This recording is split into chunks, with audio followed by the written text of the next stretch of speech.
One day the world will shake in just our eyes, truth will be buried, and believers will feel lost, abandoned. But then a leader will rise, not a politician, not a world, but a chosen servant of Allah, the waiter of Imam-e-Mehdi. And when he comes, will you be ready? The Prophet Muhammad, peace be upon him, didn't leave us blind to the future.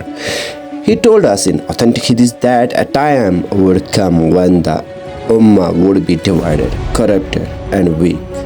And in that darkness, Allah will send Al-Mahdi, a descendant of the Prophet, peace be upon him, whose name will be Muhammad ibn Abdullah. He will not claim leadership, it will be forced upon him. He will not be a man of ego, but of truth, justice, and humility. The Prophet Muhammad, peace be upon him, said he will fill the earth with justice and fairness as it was filled with oppression and injustice before him. The world will be full of chaos, wars, greed, betrayal. People will call falsehood the truth and the truth falsehood.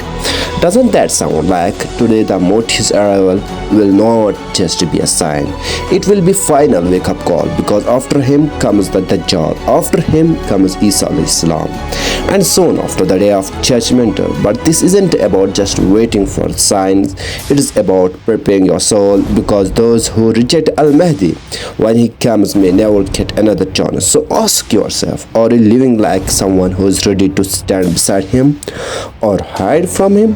If the Mahdi appeared tomorrow, would he find you in sujood or in sin? Because his return is not a myth, it is promised. Share this message, wake up the hearts around you, because the time is near and the world is already trembling. Thank you for joining the sit down with us. Share this with your friends, relatives, and with your close ones. Thank you.